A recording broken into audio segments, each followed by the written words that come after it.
J'aime bien être là pour que les personnes elles fassent la paix avec ce qu'elles considèrent à la base comme moche, comme pas aimable, comme un poids, comme un fardeau, comme un handicap, et qu'elles arrivent après à le voir comme une force, vraiment comme un super pouvoir. Ça, je pense que ça fait partie aussi de mes transmissions préférées. 80% du temps, on n'arrive pas à avancer parce qu'on est encore coincé dans le passé.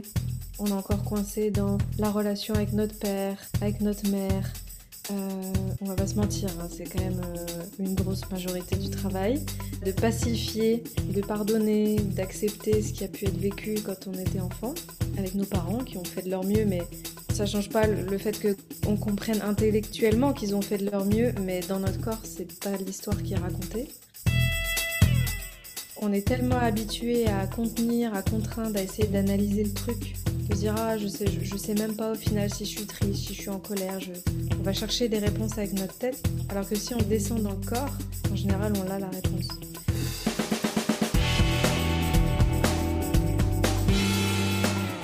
« 80% des métiers de 2030 n'existent pas encore. Je suis Chloé, je suis ingénieure, curieuse et multipassionnée de tout ce qui touche au vivant. J'ai donc décidé de créer un nouveau métier, vivantologue. Dans ce podcast, je pars à la rencontre de ces humains badass qui, par passion et ou par profession, protègent ce précieux vivant. Le vivant en soi et le vivant sur cette planète.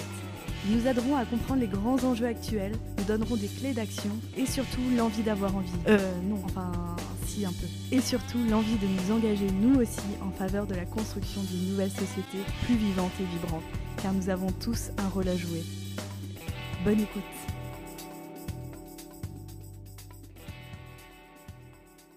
J'ai vécu 33 ans enfermée dans ma tête et mon corps. Pendant toutes ces années, je n'osais presque pas bouger, pas respirer, pas parler. J'avais bien fait tout comme il faut et j'avais mis en place un « souris, tais-toi et sois parfaite » comme ultime protection afin de minimiser les chances de déplaire et qu'alors survienne le jugement ultime que je redoutais inconsciemment le plus au monde. Cette femme n'est pas digne d'amour. Oui, parce que tout ça, évidemment, c'était très inconscient, sinon ce ne serait pas drôle. Et pour surveiller cette prison intérieure, j'aimais dire qu'il y avait ma gardienne de goulag. Je vous laisse imaginer l'ambiance. Reine frustrée de mes profondeurs les plus sombres et vulnérables, elle avait l'art de me rappeler en un rien de temps que je ne valais absolument rien et qu'il valait mieux que je me fasse petite. Alors quand j'ai raconté cela à ma nouvelle thérapeute de Villefranche-sur-Saône où j'habite maintenant, elle s'est écriée « Elle ne serait pas un peu en burn-out votre gardienne ? Ça fait quoi, 33 ans qu'elle est sur le même poste ? Faudrait peut-être penser à lui faire un petit bilan de compétences et une petite reconversion professionnelle, vous ne pensez pas ?» Je l'ai évidemment prise au mot, moi, éternel grand enfant à la créativité débordante, cet exercice m'amusait. J'ai commencé donc à communiquer avec cette partie de moi qui me contraignait à ma petite place que j'avais tant bien que mal réussi à construire pour me sécuriser. Parallèlement à ça, la vie m'a fait croiser la route du breathwork, littéralement travail du souffle. J'avais fait quelques pratiques en ligne qui m'avaient reconnecté à des bribes d'énergie en moi et cela m'avait tellement fascinée que je cherchais à me former. Quand j'ai eu Aurore Widmer au téléphone et qu'elle m'a parlé de ces cérémonies de breathwork comme des cérémonies vivantes, en entendant ces mots, j'ai tout de suite signé. Vivante, vous imaginez, après 33 ans de goulag. Et c'est ainsi que se sont suivis plusieurs mois de reconnexion au corps, au mouvement, à la musique, aux instruments, aux émotions, à la voix, à la magie et aux autres, dont seule Aurore a le secret. Oui, le breathwork m'a ramené à la vie. J'y ai libéré des pleurs de plusieurs générations, j'ai nettoyé des peurs et des injonctions, et j'y ai surtout découvert des alliés de taille, mon corps, ma respiration et la connexion aux autres. Bref, pour ce 7e épisode, j'ai donc eu la joie immense de tendre le micro à Aurore Widmer. Vous allez l'entendre, Aurore est une experte de l'humain et de ces zones d'ombre que ces espaces alchimiques transforment en joyaux. Cet épisode m'a fait un bien fou d'enregistrer et j'espère qu'il vous fera tout autant de bien. Et pour commencer, je laisse Aurore se présenter et présenter son parcours. Donc je m'appelle Aurore, j'habite dans la région d'Annecy depuis à peu près 1 an. À la base, je suis plutôt lyonnaise d'origine et j'ai vécu 11 ans à Paris, donc ça donne un peu quand même un paysage des lieux dans lesquels j'ai été et puis j'ai beaucoup voyagé. Ce qui me passionne, moi, c'est de reconnecter les êtres à leur authenticité, au vivant qui est à l'intérieur d'eux, à la joie, de faire la paix en fait avec leur histoire et pour vraiment arriver à s'incarner avec plus de légèreté dans le quotidien. Ça, c'est vraiment ce qui me motive et ce qui transparaît dans la plupart des espaces que j'ouvre. Ça passe par le breathwork, dont on va parler, je crois, aujourd'hui, la voix, et j'ouvre aussi des constellations systémiques, familiales, chamaniques, archétypales, voilà, plein de sortes de constellations. Euh, Parce que je trouve que dans ces espaces, ça permet justement de passer par le corps pour pouvoir enclencher des résolutions, des guérisons, des libérations, et ça reste pas juste de l'ordre du mental. Donc voilà, j'aime bien ouvrir tous ces espaces-là. Et comment j'en suis venue à ça? Alors bon, je pourrais peut-être pas tout résumer en 2 secondes. J'avais écrit un livre sur le sujet où je raconte un peu les 3 ans de ma transformation, mais moi c'est une maladie qui m'a ouvert la porte. J'ai eu un syndrome de Parsonage Turner qui est pas très connu. Une semaine après les attentats du Bataclan fin 2015.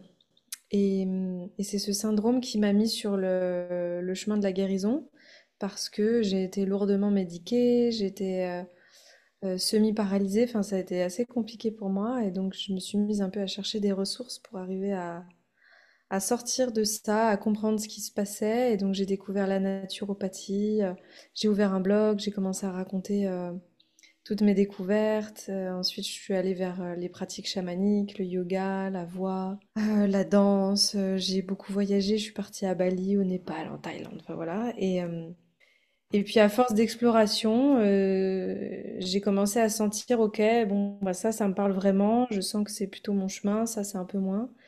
Et voilà. Et c'est comme ça que j'en suis arrivée à accompagner les personnes dans tous les espaces que je peux proposer. Et aujourd'hui, tu as guéri ce symptôme que tu avais. Oui, alors c'est un syndrome qui est assez long. En général, les neurologues nous annoncent 6 à 18 mois de guérison. Moi, j'ai eu 7 mois pour guérir la paralysie et puis on va dire que j'ai quand même pris des médicaments bien pendant un an avec la kiné. Mais oui, en tout cas, au bout d'un an et demi, c'était complètement parti. Après, il a fallu faire la paix avec mon corps, me réapproprier mes capacités, avoir confiance aussi en lui, parce que quand on vit quelque chose comme ça, c'est un trauma. En fait, on a peur que ça revienne, surtout quand on ne sait pas pourquoi.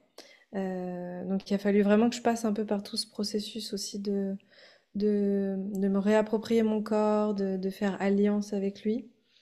Et j'ai eu comme une petite crise un peu de guérison, comme s'il y avait quelque chose qui était un petit peu revenu quand même quand je suis partie au Pérou à la fin de ma retraite avec les plantes. C'était un petit peu pour moi comme une petite alerte de mon corps qui me disait attention, va pas trop vite. Mais sinon, oui, c'est complètement parti et maintenant j'ai retrouvé les pleines capacités de mon organisme. Trop bien. Tu as commencé à le dire, mais du coup, dans ta biographie Instagram, tu marques que tu aides les humains à, je cite, faire la paix avec ton histoire et t'incarner au présent. Que vois-tu chez les femmes et les hommes que tu accompagnes pour porter ce message aujourd'hui? Pourquoi est-ce que tu trouves que c'est important en fait de faire la paix avec ce qu'on a vécu pour être présent à la vie? Ouais, merci pour cette question. C'est parce que j'ai pu observer dans toutes les retraites, dans tous les stages, dans tous les accompagnements que j'ai pu faire que 80% du temps, on n'arrive pas à avancer parce qu'on est encore coincé dans le passé. On est encore coincé dans la relation avec notre père, avec notre mère. On va pas se mentir, hein, c'est quand même une grosse majorité du travail. Déjà de pacifier, de pardonner, d'accepter ce qui a pu être vécu quand on était enfant, avec nos parents qui ont fait de leur mieux, mais ça change pas le fait que on comprenne intellectuellement qu'ils ont fait de leur mieux, mais dans notre corps, c'est pas l'histoire qui est racontée. Faire la paix avec des traumas qu'on a pu avoir, avec des relations qu'on a pu vivre qui étaient difficiles, bah, avec des maladies par exemple, comme celle que moi j'ai vécue, avec des abus, que ce soit quand on a été maltraité quand on était enfant à l'école par les camarades ou des abus plus importants.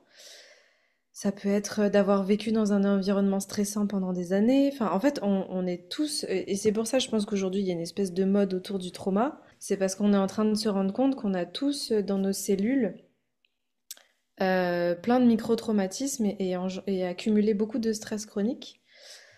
Et donc, voilà, quand je dis faire la paix avec son passé, ça passe par tout ça, en fait. Parce que pour moi, on n'est pas capable d'aller de l'avant, d'avancer, de se sentir bien, de reconnecter avec son élan de vie, avec sa créativité, avec l'espoir de construire quelque chose de meilleur pour demain, si on n'a pas déjà un minimum épuré et libéré, en fait, ce qui fige le système dans dans des anciens schémas. Et la difficulté, c'est que du coup, on va pas être dans une action consciente avec notre écosystème, avec notre environnement. Et en ce moment, c'est une belle image pour en parler avec tout ce qui se passe dans le paysage politique. On va être que dans la réaction. On va être tout le temps en réaction par rapport à notre système de croyances, à nos traumatismes, à notre monde émotionnel. Tu vois, on va être en réaction, ça va être l'injustice, on va avoir besoin d'aller au front, d'être dans la lutte. Et donc, ce sera impossible pour nous de nous confronter à notre environnement extérieur depuis un espace qui est quand même plus calme, plus serein, avec du discernement, avec du recul, si on est encore empêtré dans tout ce truc qui fait qu'on peut être que dans la réaction. Et c'est pour ça que moi, voilà, je fais ce travail parce que ça passe par ça. Si on a envie de changer le monde, on est d'abord obligé de se réguler soi. Sinon, on va tout le temps être dans une espèce de frénésie comme ça, où on court partout comme des fourmis et on ne sait pas vraiment pourquoi. Mm. Trop bien. Ça me fait penser à la phrase de Gandhi qui dit la personne qui n'est pas en paix avec elle-même sera en guerre contre le monde entier. Et dans l'épisode 4 que j'ai fait avec un thérapeute génial qui s'appelle Nicolas Millet, il dit que le petit est à l'image du grand et le grand est à l'image du petit. Et c'est vrai qu'en ce moment, on est un peu dans une période électorale chaotique et je ne peux pas m'empêcher de me dire que peut-être que pour signer la paix à l'extérieur, peut-être qu'aussi on peut commencer par signer la paix à l'intérieur de soi et ça donne beaucoup de pouvoir puisque c'est soi. Donc je trouve que c'est important. Enfin, ouais, je trouve que ça redonne du pouvoir en fait. Du coup, un de tes outils, c'est le breathwork. Alors moi, c'est une pratique qui m'a ramenée à la vie à l'intérieur de moi. Et c'est la pratique qui nous a permis de nous rencontrer. C'est un de tes outils phares. Tu as même créé ta méthode qui s'appelle breathwork alchimique. Est-ce que tu serais OK pour nous partager ta rencontre avec cette pratique du breathwork et nous présenter en particulier le breathwork alchimique, en quoi ça consiste, cette méthode? Hmm. Alors, ma rencontre avec le breathwork, ça s'est passé à Bali. Je suis allée plusieurs fois à Bali, c'est une terre qui est très chère à mon cœur. Et là-bas, il y avait plusieurs workshops de breathwork et j'avais des amis qui l'avaient fait, qui m'avaient dit, oh, faut que tu y ailles, tu vas voir, c'est incroyable, c'est un truc de dingue, tu n'as pas le contrôle sur ce qui se passe. Donc moi, tu me dis pas le contrôle tout de suite, j'étais pas du tout motivée. Et puis en fait, c'est en quoi? En décembre 2018, je sais plus quelle date exactement. J'y suis allée une première fois et en fait j'avais vécu les tremblements de terre à Bali peu de temps avant. Ça avait été un gros trauma pour le coup, pour moi. Pendant 3 semaines, à sentir la terre bouger, respirer, j'avais senti beaucoup de secousses. Enfin voilà, je devais rester 2 mois, finalement je suis restée que 3 semaines tellement mon système il était complètement saturé. Et donc, je sais plus si c'était au même moment ou quand j'y suis retournée, mais en gros, je me suis dit, bon, je vais essayer d'aller faire du breathwork avec l'intention de me reconnecter à mon corps et de passer au-delà un peu de ce trauma-là, tu vois. Et donc, j'ai fait une première session qui a duré 1 heure et demie. C'est assez particulier là-bas parce qu'on t'arrive dans la salle, tu t'installes, il y a très peu d'explications et pouf, tu rentres dans la pratique et hop là quoi. Et en fait, ça a été extraordinaire pour moi parce que j'ai senti toute l'énergie qui circulait dans mon corps, j'avais l'impression que j'étais un serpent, je me suis reconnectée avec des mémoires, des sensations, enfin c'était très très puissant pour moi qui à l'époque recommençait tout doucement à me connecter vraiment à mon corps. J'étais quand même encore beaucoup dans le contrôle, j'avais du mal à vraiment me lâcher pleinement. Et donc ça a été très très très très puissant. Je me suis sentie sur le coup surpuissante. J'avais vraiment l'impression que j'avais du feu à l'intérieur de moi, que je pouvais tout faire. Et après la séance, je me souviens que j'étais shootée pendant 1 heure. Je suis allée dans un resto pour manger. J'étais complètement hagarde devant ma soupe. Enfin, c'était un sketch. Et je me suis dit, ok, il faut que je creuse ce truc, que j'aille plus loin. Donc je me suis inscrite un workshop d'une journée où là, on respirait en binôme. Donc le matin, j'accompagnais ma binôme et l'après-midi, c'est elle qui m'accompagnait. Là, ça a été le deuxième coup de cœur parce que d'être au service de ma binôme et d'être là pour elle et de l'accompagner, de voir ce qui se passait pour elle quand elle respirait, de voir la séance de l'extérieur, je me suis dit, waouh, mais en fait, c'est extraordinaire, je veux faire ça. Et donc, j'ai décidé d'y retourner ensuite pour aller me former dans un second temps. Et très rapidement, je me suis mise ensuite à en proposer dans mes retraites, dans mes stages. Et aujourd'hui, j'en ai animé énormément. Et ouais, ça a vraiment été pour moi une reconnexion. Et surtout, à ma première séance, j'ai connecté avec cette énergie du serpent. Et c'est aussi à ce moment-là que j'ai eu le message que je devais partir au Pérou pour aller prendre des plantes. À la base, j'étais pas spécialement hyper focus là-dessus en me disant il faut absolument que j'aille prendre des plantes au Pérou. Mais là, j'ai vraiment eu le message au moment où j'ai fait la respiration que ça allait être une clé pour moi. Et donc c'est là que j'ai décidé aussi de m'inscrire, d'aller faire une retraite chamanique avec la liane. Et ça a aussi été une grande clé dans mon parcours de guérison parce que à nouveau, je suis sortie de ma zone de confort, voyager toute seule au bout du monde, aller faire des cérémonies où t'as pas du tout le contrôle, dormir 3 jours dans une hutte dans la jungle tout seul au milieu de la forêt. Enfin, voilà, ça a été une continuation, en tout cas une continuité de me réapproprier mon corps, mon pouvoir, ma souveraineté intérieure et arriver à me sentir plus en sécurité. Moi, c'était vraiment ça pour moi le truc. Trop bien. Est-ce que tu pourrais présenter rapidement un peu qu'est-ce que le breathwork en fait pour les gens qui ne connaîtraient pas? Ouais, alors le breathwork, c'est le travail du souffle. Voilà. Donc il y a plein de choses qui existent, hein. Déjà, le pranayama dans le yoga, c'était un courant. Après, il y a eu la mode de la respiration holotropique avec Stanislas Grof à une époque, qui permettait aussi de, voilà, avec l'hyperventilation, la musique très très forte, des jeux de lumière, de se mettre dans un état de conscience modifié et de justement aller se relier à son inconscient, de faire sortir des émotions, de connecter avec quelque chose de plus subtil. Il y a eu aussi tout un courant autour du rebirth, où pareil, on utilisait la respiration pour aller revivre sa naissance, se reconnecter avec ce processus d'incarnation, de mise au monde, où là, on mettait vraiment l'accent sur cette partie-là qu'on retrouve aussi dans mon approche, mais pas que. Et puis ensuite, il y a plein de courants qui se sont développés. Il y en a qui font des respirations en 3 temps, le soma qui va proposer une respiration plus guidée, où on va retenir le souffle, rétention, poumon plein, poumon vide, accélérer, ralentir. Et maintenant, il y a même d'autres méthodes aussi plus douces, plus poétiques, qui vont accompagner avec le mouvement. Enfin, il y en a plein, plein, plein qui existent. Mm. Moi, la mienne, c'est assez basique dans le sens où on inspire par le nez, on expire par la bouche. On supprime le temps de pause entre l'inspire et l'expire. Et ensuite, on va vraiment sentir ce qui est juste pour nous en termes de vitesse et de profondeur. Et après, ce qui fait beaucoup, au final, la cérémonie et la pratique, c'est tout ce qu'il y a autour, c'est l'accompagnement, c'est la présence, c'est la musique, c'est la voix, c'est les sons. Ce qui fait que on crée une géométrie collective. Et donc, forcément, c'est aussi pour ça que j'ai fait le choix de ne pas faire de breathwork alchimique en ligne. Je peux guider du breathwork en ligne, mais ce sera différent. Alors que vraiment, cette approche-là, pour moi, elle passe par vraiment une présence collective, le groupe, la présence, la musique, enfin, tout contribue à la cérémonie. Et on peut aller aussi loin que dans des états de conscience modifiés, on va utiliser d'autres choses. Mm. Voilà, donc c'est assez simple en soi, mais ça peut être aussi très puissant. Et après, ce qui peut s'y passer, bah voilà, il peut y avoir des libérations émotionnelles. On peut, comme en hypnose, avoir des visions, avoir des images. Ça peut aussi passer par le corps, c'est très présent chez toi. Euh, voilà, le corps, il a envie de faire des choses, on va vivre une expérience, on va vivre comme si on était un peu dans un film, sans trop savoir pourquoi. On sent que le corps, il a besoin de faire ça. Ou alors avoir des sensations physiques. Ça peut être un processus de régénération où on n'a pas forcément besoin de mettre des mots dessus.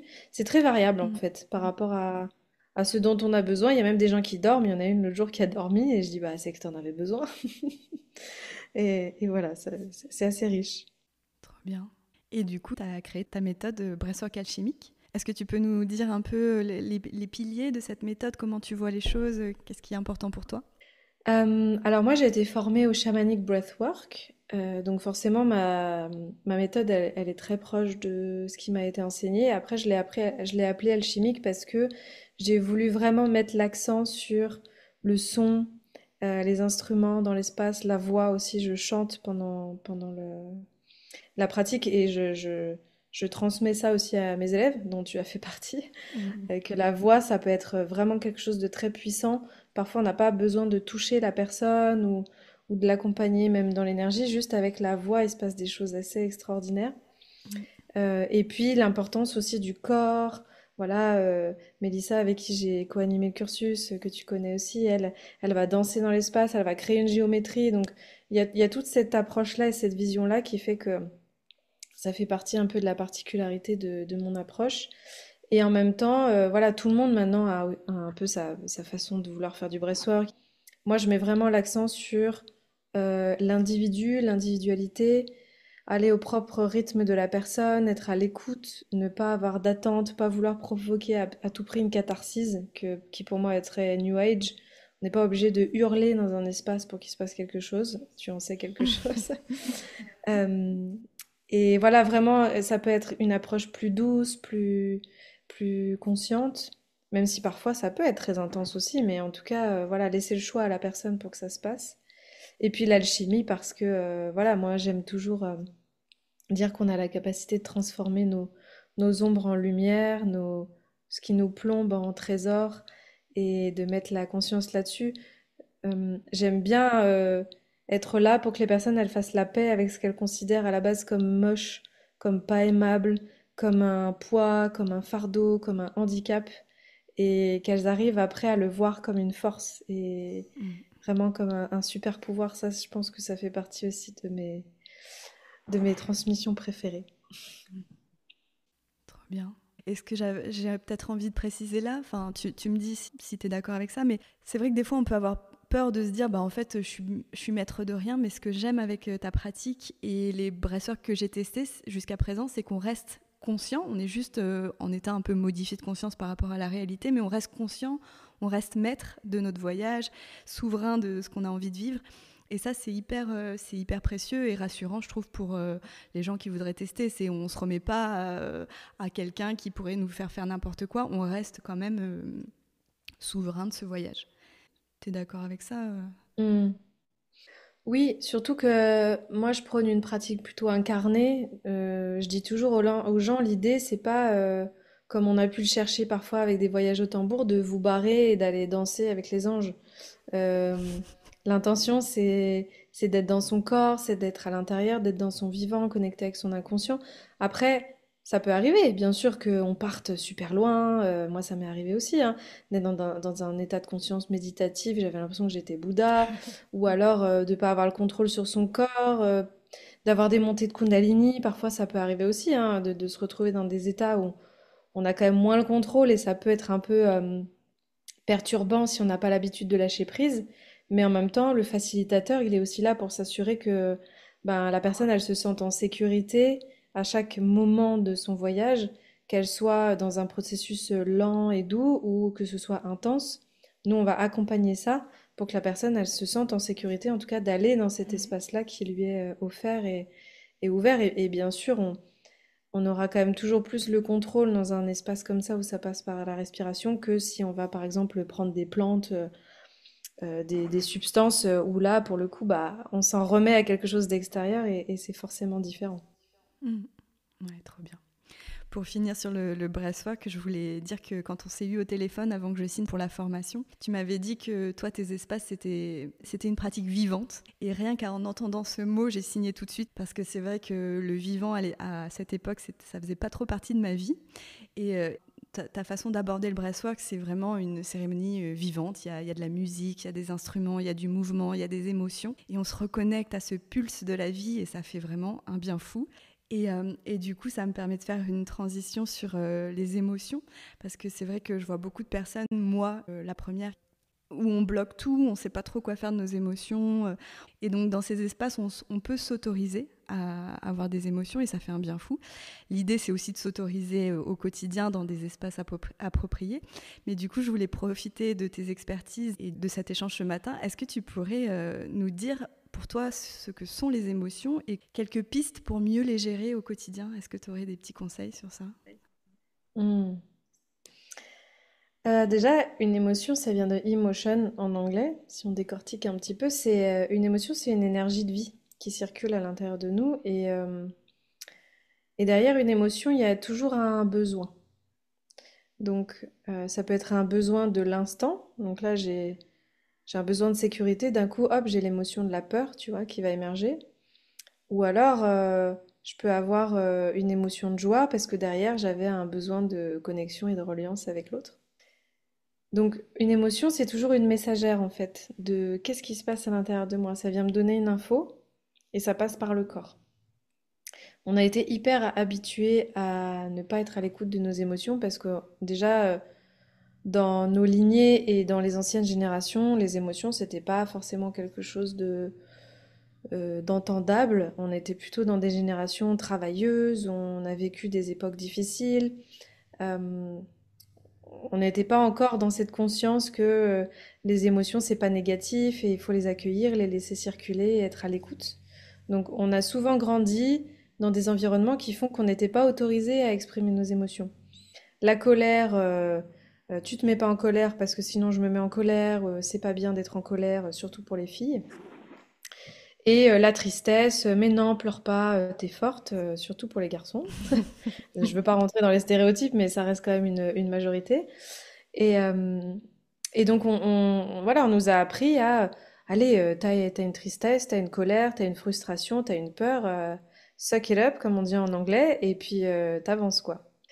Ce qui fait que les émotions, elles restent cristallisées parce qu'une émotion, elle a besoin de circuler. C'est comme quand on va mettre de l'eau dans un tuyau. Tant qu'on va pas ouvrir le robinet, l'eau, elle va rester dans le tuyau. Et ben là, c'est la même chose. Et c'est ça qui fait que, à force d'avoir trop d'émotions cristallisées dans le corps et dans nos cellules, ça crée des maladies, ça crée des symptômes, ça crée des inflammations. Parce encore une fois, le corps, c'est un véhicule, c'est le messager de quelque chose. Et si on fait que mettre des couvercles dessus, bah, ça finit par créer une espèce de cocotte minute qui va pas tarder à exploser. Donc c'est pour ça que c'est hyper important d'avoir une hygiène émotionnelle. C'est ce que je dis toujours, une hygiène émotionnelle.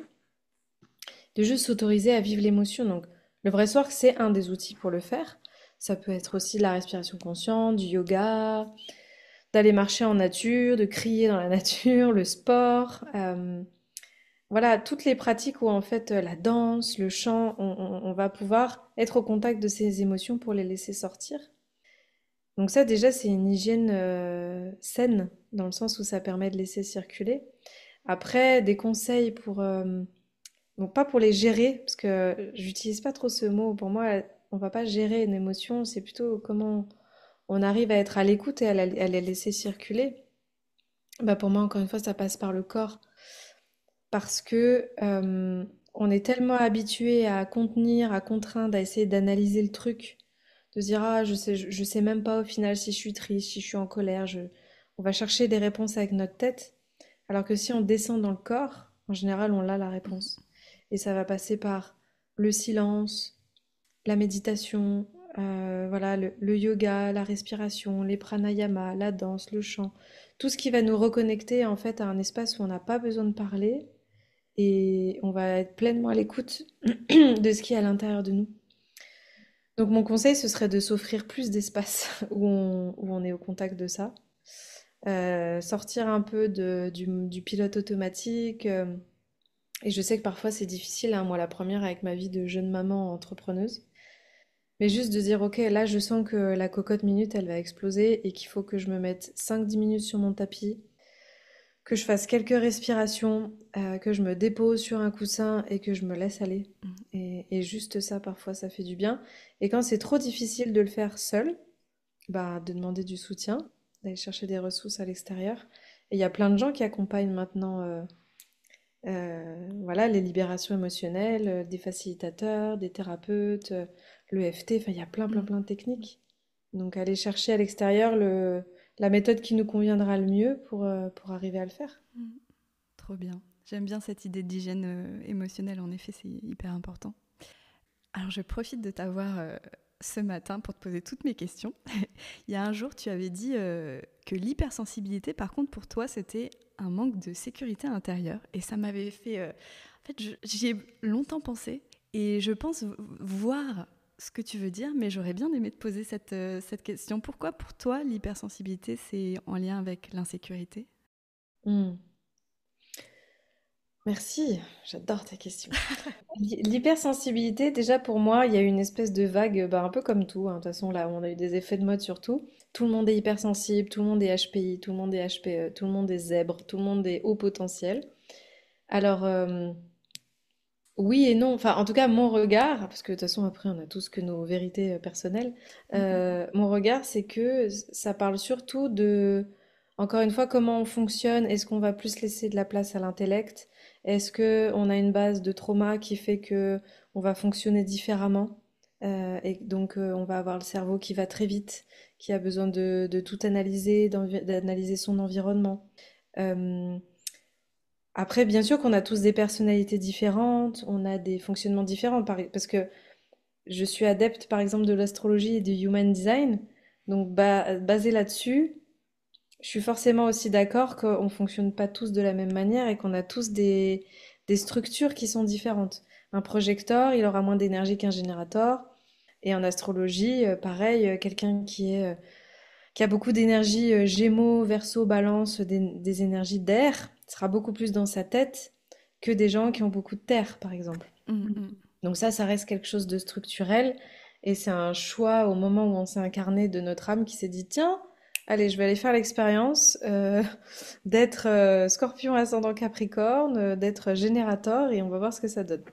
Donc ça, c'est la petite parenthèse pour dire qu'il y a quand même quelque chose de structurel à la base qui fait que forcément ça nous donne des prédispositions à être plus voilà, dans l'intellect, à apprendre vite. Moi je vis avec quelqu'un, mon compagnon que tu connais, il apprend super vite, c'est un truc de malade. C'est sûr qu'il a un intellect qui fonctionne plus vite que le mien, qui va intégrer plus vite que le mien, qui va avoir une manière d'apprendre aussi différente de la mienne. Et on le voit dans son human design qu'au niveau de ses centres supérieurs, c'est pas la même que moi. Mais le pan de ça, ça développe aussi beaucoup de sur-analyse et d'anxiété, tu vois? Donc pour donner un exemple. Mhm. À l'inverse de moi, qui va être plus dans quelque chose de l'ordre de l'interaction émotionnelle, la compréhension émotionnelle, plus dans la communication non violente, arriver à me mettre à la place de l'autre, de l'empathie. Mais le pan, l'ombre de ça, c'est que parfois, ben, justement, je vais avoir du mal à faire la différence entre les émotions de l'autre et les miennes. Je vais avoir tendance à me laisser un peu aspirer par mon émotionnel, par mes corps émotionnels. Donc c'est pour dire que ça va bien au-delà de juste se dire ah bah je suis hypersensible ou je suis zèbre. En fait, il faut observer un peu qu'est-ce qui se joue à l'intérieur, Mhm. sur quel mécanisme ça se base. Et pour revenir à ta question, oui, pour moi, l'hypersensibilité, je donne toujours l'image d'un arbre. Tu vois, pour moi, l'arbre, il est profondément enraciné. Et quand il y a des tempêtes, il va pas se déraciner et s'effondrer la plupart du temps, sauf quand il y a des énormes tempêtes qui font que là, quoi qu'il arrive, bah, l'arbre, il devait tomber. Mais il va être ballotté, voilà, il va un peu danser avec le vent, traverser le truc, et puis hop, il reste droit. Parce qu'il a des racines qui sont profondément installées dans la terre, qu'il est droit, qu'il a sa verticalité, qu'il est stable, qu'il est solide, qu'il a pris des années pour prendre sa place. Et donc, il va pas se laisser déstabiliser au moindre truc. Bah, pour moi, c'est la même chose chez nous. C'est-à-dire que si à l'intérieur de nous, on a développé une sécurité, et quand je parle de sécurité, ça passe par notre corps et par nos cellules. Encore une fois, c'est pas oh, je vais essayer de me dire que je suis en sécurité, je vais me répéter des mantras toute la journée. Ça passe par quelque chose de cellulaire.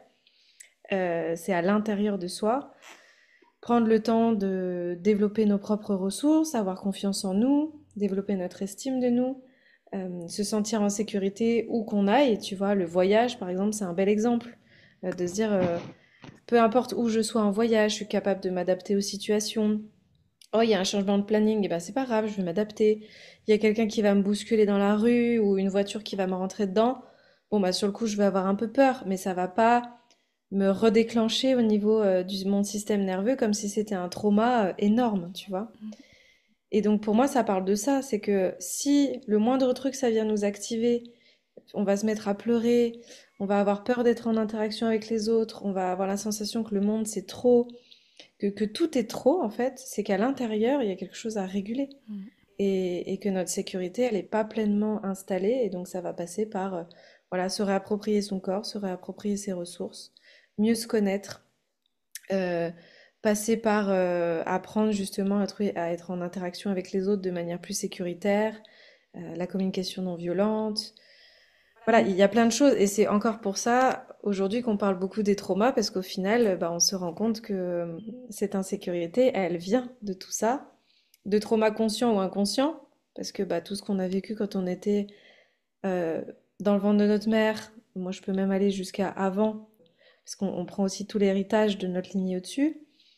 Donc les traumas transgénérationnels, ce qui s'est passé dans le ventre de notre mère, au moment où on est né, la naissance, c'est quand même un processus traumatique, les premières années de notre vie, tout ça, en fait, ça va créer un système qui fait que, bah, en grandissant, on n'est pas pleinement maître de nos réactions.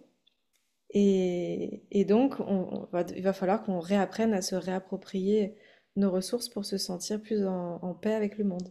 Trop bien. Merci beaucoup. Ça fait du bien à entendre. Euh, alors, on change de zone ou on fait un zoom. Je voulais faire un zoom sur le cœur. Parce que je me souviens encore une fois où j'avais réfléchi à tes mots. Tu disais que tu avais partagé ton expérience en lien avec l'ouverture du cœur. Et tu t'avais dit, oui, ça peut être assez douloureux. Et moi, je sens que mon cœur, il est encore bien barricadé, bien fermé. C'est encore un chantier à mener. Est-ce que tu peux, je ne sais pas si tu vois ce que je veux dire, mais est-ce que tu peux nous parler de cette connexion, de cette ouverture au cœur. Et as-tu des pratiques qui permettent ça? Vaste mystère, le cœur et l'amour.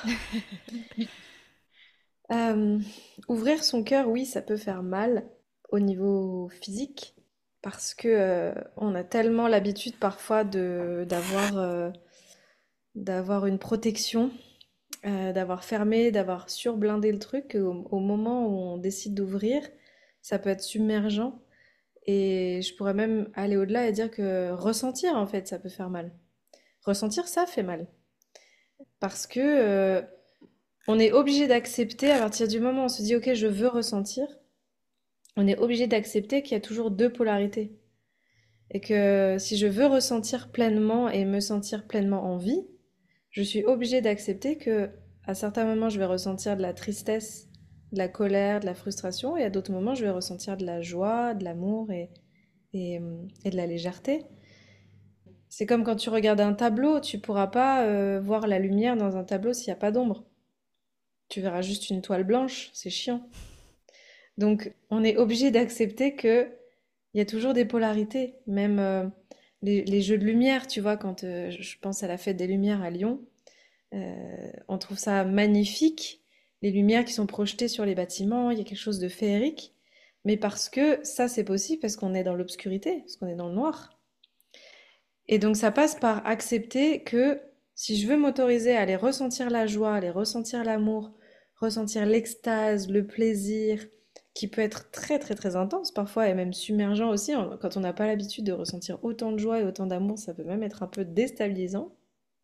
Moi je sais que je le ressens beaucoup dans mes espaces où je chante, on fait du bhakti yoga, tu le sais, on a fait des cérémonies cacao, quand on est dans des espaces de dévotion totale, où on est connecté avec cette source, à quelque chose de plus grand que nous, moi c'est là où j'ai eu des moments de grâce où je pleurais tellement c'était beau, tellement je ressentais de l'amour dans mon cœur. C'était bien plus là d'ailleurs que dans mes relations amoureuses.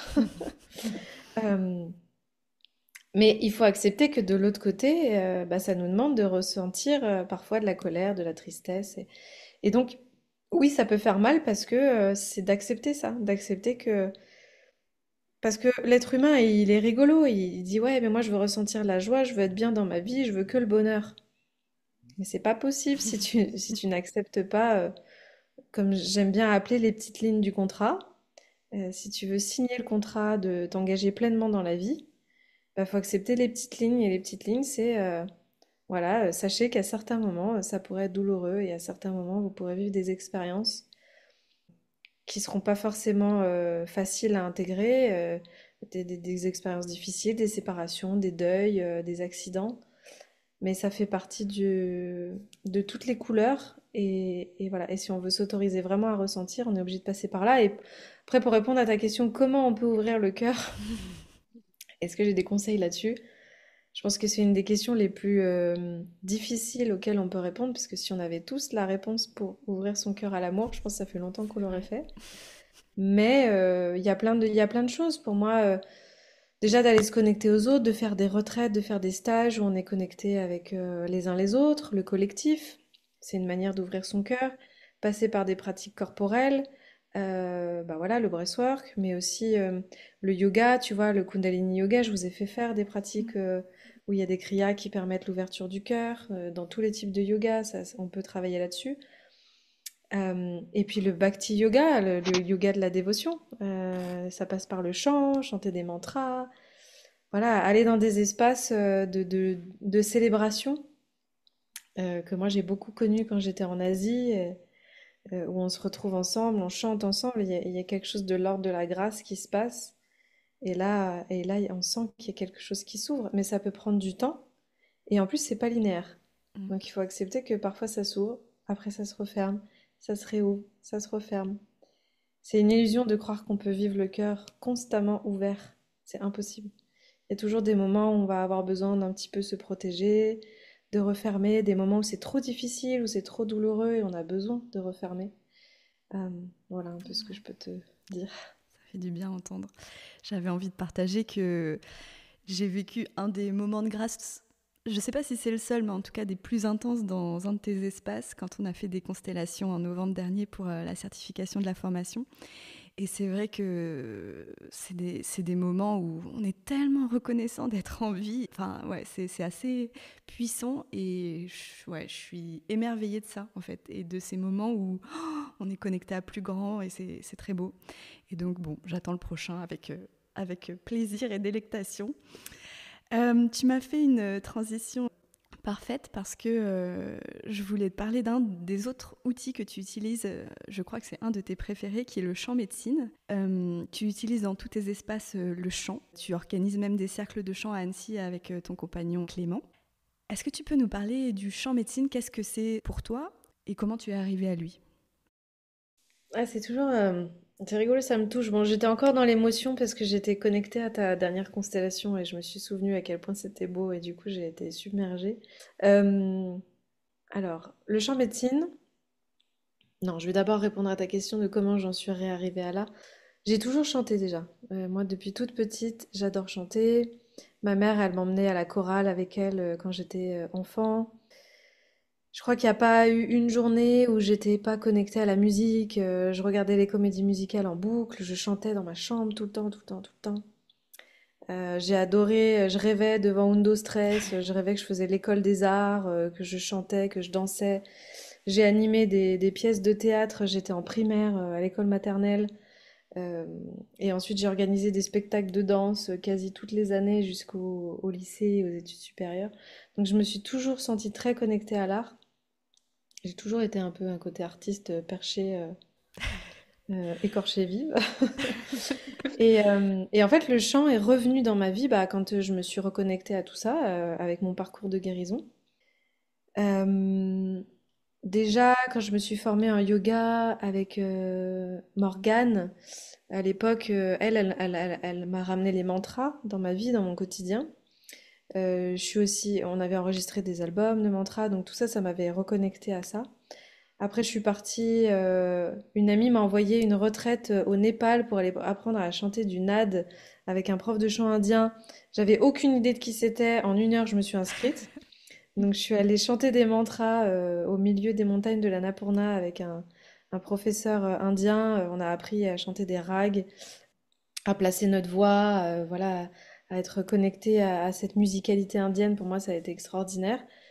Parenthèse, c'est aussi à ce moment-là que je suis tombée amoureuse d'un Indien avec qui j'ai vécu une histoire d'amour pendant 7 mois et c'était génial. Ça m'a vraiment reconnectée aussi à ça. Euh, Je me suis formée aussi en yoga du son avec Denis Fargeot. Donc là, c'était apprendre en fait à chanter le chant des voyelles, les sons mères, où on chantait pendant 1 heure le même son. Donc tu rentres dans un espace de transe en étant tout le temps dans le même son. Donc là, ça m'a permis aussi d'aller connecter la profondeur, la puissance de ma voix et de sentir qu'il se passait quelque chose de subtil au-delà de juste la sonorité. Et ensuite, bah, j'ai continué, j'ai pris des cours de chant, j'ai fait des stages, des immersions avec Romulo aussi, qui est très cher à mon cœur. Natalia, avec qui je co-anime le cursus Canta Divina cette année. Et le Pérou aussi, le Pérou, quand je suis partie faire ma retraite avec les plantes, là, on n'avait pas d'enseignement à proprement parler sur la voix, mais pendant la cérémonie, j'ai senti à quel point le chant était un véhicule de d'énergie, de conscience, parce que voilà, je m'étalerai pas sur le sujet, mais quand tu fais tes cérémonies avec les plantes, les Icaros, les champs médecine que les chamans portent dans l'espace, c'est ça qui guide ton voyage et qui te permet de rester connecté avec le monde tangible et avec la réalité pour pas te perdre dans ton voyage intérieur. Donc le chant, c'est vraiment le fil d'Ariane auquel tu te raccroches. Et c'est là où j'ai senti à quel point, en fonction d'un chant, je pouvais changer d'un espace à l'autre. Tu vois, il y avait un chant où ça m'emmenait dans quelque chose de profond, de douloureux, de très sombre. Et puis hop, il changeait de chant et là, ça m'amenait dans une autre énergie, dans un autre espace où j'allais connecter à autre chose. Et là, je me suis dit, waouh, mais c'est extraordinaire la capacité qu'a le son, la voix à emmener d'un espace à l'autre. Et donc, je pense que c'est à partir de là que je me suis plus intéressée au sujet et que j'ai commencé à guider dans mes espaces, à utiliser en fait les chants médecine, les mantras, les icaros, parce que ça peut être n'importe quoi, hein, ça peut être un mantra très construit, mais après parfois c'est juste des onomatopées, des sons. T'as pu le voir dans les constellations, parfois quand je chante, il n'y a pas forcément de construction, de paroles. C'est juste de se laisser traverser en fait par une énergie qui doit descendre, où tu as une intention et tu te dis, ok, là par exemple dans la constellation, je sens que je dois faire un chant. Et encore, je dis je sens, mais c'est pas mon ego et mon conscient, c'est quelque chose de plus grand qui sent que ça doit être ça. Ok, il y a une colère à libérer, hop, on va faire descendre un chant pour accompagner cette colère qui doit sortir. Et pour moi, c'est ça le chant médecine, c'est la voix qui se met au service de la guérison, qui se met au service de la libération, qui me traverse et qui, moi en fait, je suis juste un canal, je suis un véhicule de ce chant qui doit sortir et émerger pour se mettre au service de la personne qui en a besoin. Et c'est ce qui se passe aussi dans les espaces de Breathwork où parfois je vais chanter pour quelqu'un qui qui vit quelque chose dans son voyage et où je sens que voilà, il y a besoin d'accompagner ça. Et parfois je vais chanter même dans l'espace collectif et là ça va se rajouter à la géométrie de la musique et donc ça va impacter tout le groupe. Donc le chant médecine pour moi c'est ça, c'est la voix au service de la guérison, de la libération, qui vient d'un espace sacré, d'un espace subtil dont on n'a pas la pleine maîtrise. Et c'est pour ça que je trouve ça extraordinaire, parce que même moi, parfois, quand je chante, je suis tellement traversée par la grâce de ce qui sort, tu vois. Je me dis, waouh, mais c'est extraordinaire de me dire que ce chant, il a choisi de descendre maintenant pour cette personne-là. Et j'ai vécu des moments de grâce où je pleurais tellement c'était magique, quoi. Oui, moi, merci pour tout ça. Le chant, ça m'attire beaucoup, sauf que je me l'autorise pas encore. C'est terrifiant, je trouve, de chanter, de porter sa voix. Alors, je le fais petit à petit avec le podcast déjà pour porter ma voix, mais chanter, je trouve que c'est très dur pour beaucoup de gens. On a toujours peur de faire une fausse note. On chante depuis le cerveau, et je pense que chanter, c'est plus bas. Et aussi, ce que j'avais vu, c'est que le chant est rempli de bienfaits. Alors, plus large que le chant médecine, rien que chanter au quotidien, apparemment, c'est rempli de bienfaits parce que c'est des vibrations et que comme notre corps est fait de solide et de liquide, ben ça fait des micro-massages en fonction de l'intention qu'on y met. Et je trouve que dans nos sociétés, on chante plus beaucoup. Avant, on chantait pour la naissance, les mariages, les célébrations et même les deuils peut-être. Et je ne peux pas m'empêcher de penser qu'en ramenant le chant dans nos sociétés, peut-être que ça fera du bien à nous tous. Mais il faut s'autoriser à chanter. Et ça, c'est un vaste sujet. Le temps défile, alors ça sera ma dernière grosse question. Le but des vivantologues, du coup, c'est de donner envie aux gens d'œuvrer sur la planète autour du vivant. Il y a plein de façons de protéger le vivant, des milliards, en fonction de nos personnalités propres. Mais souvent, on a peur du regard des autres. Par exemple, on l'a vu avec le chant. Toi, aujourd'hui, tu es suivi par 45 000 personnes sur les réseaux sociaux. Tu véhicules assez cette image de liberté dans tes espaces qui fait très envie. Est-ce que je peux te demander ton rapport au regard des autres à aujourd'hui ? Est-ce que tu es plus sereine avec tout ça ? Comment tu le vis, ce rapport au regard des autres ? Hmm. Ouais, c'est une question intéressante. En fait, ce qui est rigolo, c'est qu'il y a deux aspects par rapport à ce regard, parce que bah, d'un côté, je suis forcément à l'aise avec, sinon je m'exposerais pas devant 45 000 personnes, comme tu dis, même si j'oublie qu'il y a 45 000 personnes et qu'avec les algorithmes, c'est moins. Euh, je pense que j'ai quand même toujours été encouragée, déjà depuis petite, par mes parents à m'autoriser à faire ce qui me permettait de me sentir vivante. Tu vois, quand je te dis que j'étais en école maternelle et que je conviais tout le monde et que je disais aux maîtresses de ramener tout le monde dans le préau pour que je puisse présenter ma pièce de théâtre, voilà, Lune en Lion, bonjour. Déjà, c'est que de base, j'avais ce truc d'aimer me mettre, Ok. tu vois, me mettre sur le devant de la scène, créer des univers. T'as jamais eu peur du regard des autres ? Bah, certaines, en tout cas, pas sur ce pan-là, je pense. Je pense que ma joie de créer, ma joie d'être dans ma créativité, d'être dans l'art, était plus forte que la peur, je pense. Parce que la peur, elle était forcément là. J'ai toujours eu le trac quand je devais monter sur scène, quand je devais créer des spectacles. La peur, elle a toujours été là. Et bien sûr que s'il y avait des moqueries, surtout que moi on dirait pas comme ça, hein, mais j'ai eu des années et des années de complexes. J'étais complexée dans mon corps. Quand j'étais au collège-lycée, j'avais pas assez de poitrine, j'étais trop poilue. Après, quand je suis arrivée à la puberté et que je suis passée par la pilule, j'ai pris beaucoup de poids. J'ai picolé beaucoup sur mes études supérieures, donc voilà, pour moi, j'avais des kilos en trop. J'étais quand même bien gonflée par l'alcool. Je me détestais. Donc j'ai quand même hein, un passif où j'étais pas spécialement en paix avec mon corps. Mais je pense que j'ai toujours trouvé justement des stratagèmes pour essayer de me sentir bien. Donc ça pouvait passer par bah, essayer d'incarner quelqu'un d'autre, tu vois. Euh, Incarner quelqu'un d'autre, créer des personnages. Et peut-être que ce qui m'a aidé, c'est de me dire que quand j'ai créé cet espace digital, c'était moi et en même temps c'était pas moi. C'était ce que j'avais envie de montrer. C'est pour ça que d'ailleurs j'ai adoré faire plein de shootings photos et que j'ai toujours partagé plein de magnifiques photos, des photos que j'ai fait avec Sylvana et que j'étais à l'aise parce que je pense qu'il y a une partie de moi où je me disais ok, je suis en train de créer le personnage que j'ai envie de montrer à l'extérieur, mais ma véritable intimité, la Aurore que je suis de tous les jours et qui parfois peut-être doit s'exposer véritablement, eh ben, elle fait moins la maline. Et c'est pour ça que quand on me rencontre, d'ailleurs, parfois, tu vois, j'ai un côté un peu distante, un peu fermée, parce que il y a quand même ce truc de peur de contact avec les autres, qu'il n'y a pas quand j'ai créé ce personnage-là. Et après, j'ai envie de te dire, c'est aussi avec le temps, tu vois. J'ai fait mes premières stories Instagram et mes premières vidéos YouTube. Franchement, je faisais pas la maline. J'avais des tics de langage, j'étais pas à l'aise, je regardais pas la caméra. Alors qu'aujourd'hui, c'est devenu très simple pour moi, mais parce que c'est aussi une question d'habitude. Euh, voilà, je sais pas si je réponds à Ouais, ta trop question, bien. mais un Ouais, trop dernier bien. truc aussi qui m'aide beaucoup, parce qu'il y a eu plein de moments où j'ai eu peur d'être jugée.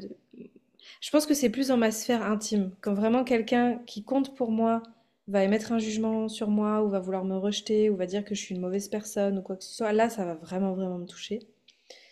Mais quand c'est des personnes que je connais moins, ça va moins me toucher. Et ce qui m'aide beaucoup, c'est de me dire que de toute façon, le jugement de l'autre, ça parle de lui. Et que il y a toujours trois raisons pour lesquelles on juge. Soit on va juger parce que ça nous fait peur, on connaît pas et on veut pas y aller, donc on préfère juger. Typiquement, oh, mais tous ces trucs de perché, hein. Mais il y a une partie de nous qui aimerait bien, mais qui a peur, donc qui s'autorise pas. Soit on va juger parce que ça nous ramène à une partie de nous qu'on n'aime pas et qu'on veut pas assumer. Ah, t'as vu comme elle est égocentrique ou superficielle? Bah, nous aussi, hein, on est égocentrique et superficiel, on veut juste pas l'accepter. soit on va juger parce qu'il y a une partie, c'est une qualité que l'autre incarne que nous on aimerait incarner. Tu vois, oh là là, elle prend trop de place, elle est trop extravertie, mais parce qu'en fait il y a une partie de nous qui a envie de prendre sa place, qui a envie de pouvoir être plus extravertie. Et du coup, quand tu sais ça, moi je le sais vraiment, je me le rappelle tous les jours, et bah tu sais que quand l'autre te juge, en fait ça parle pas de toi, ça parle de lui. Du coup, ça aide à mettre une distance et, et à se dire que voilà, en fait ça lui appartient. Moi, ça m'arrive très très très peu sur les réseaux sociaux d'avoir des réactions malveillantes, parce que je pense que j'ai toujours prôné un discours quand même assez centré, où je prends pas trop parti, où je vais pas forcément pointer le doigt sur quoi que ce soit. Mais quand ça a pu m'arriver, voilà, je me disais, ok, bah, c'est une personne blessée, elle est dans sa réaction et je lui renvoie quelque chose d'inconfortable. Et ça aide en fait à se détacher de ça. Donc voilà un petit peu ce que je peux te répondre. Merci beaucoup. La question signature des vivantologues. Moi, je suis passionnée de ce qui nous rend vivants sur cette planète. Et c'est pour ça que j'ai créé les vivantologues. Est-ce que tu peux nous dire, nous partager quelques petites choses qui te rendent particulièrement vivante en ce moment? Ce qui me rend le plus vivante en ce moment, c'est ma fille. Parce qu'elle me ramène à l'instant présent tout le temps, à la joie, à la simplicité, à la légèreté. Donc elle me reconnecte à mon enfant intérieur. Même si l'autre pan de ça, c'est la fatigue, hein, on va pas se mentir. Donc ma fille, et puis c'est toujours la même chose. Moi, c'est les pratiques où on est ensemble, où on chante, où on danse. Là, tu vois, dimanche prochain, je vais aller à une ecstatic dance. Ça fait très longtemps que j'en ai pas fait. Là, je m'autorise, j'y vais. On va y aller avec plein d'amis. Et ça, c'est des espaces où je me sens pleinement vivante, où je danse, où je me lâche, où je saute dans tous les sens, où je suis dans la joie, où il n'y a plus de il faut pas. Et voilà. Et ça, c'est vraiment quelque chose que j'ai envie de continuer à cultiver. Trop bien. Aurore, comment on retrouve ton travail? Est-ce que tu peux nous dire ton site, tes réseaux sociaux? Est-ce que tu peux nous dire tout ça?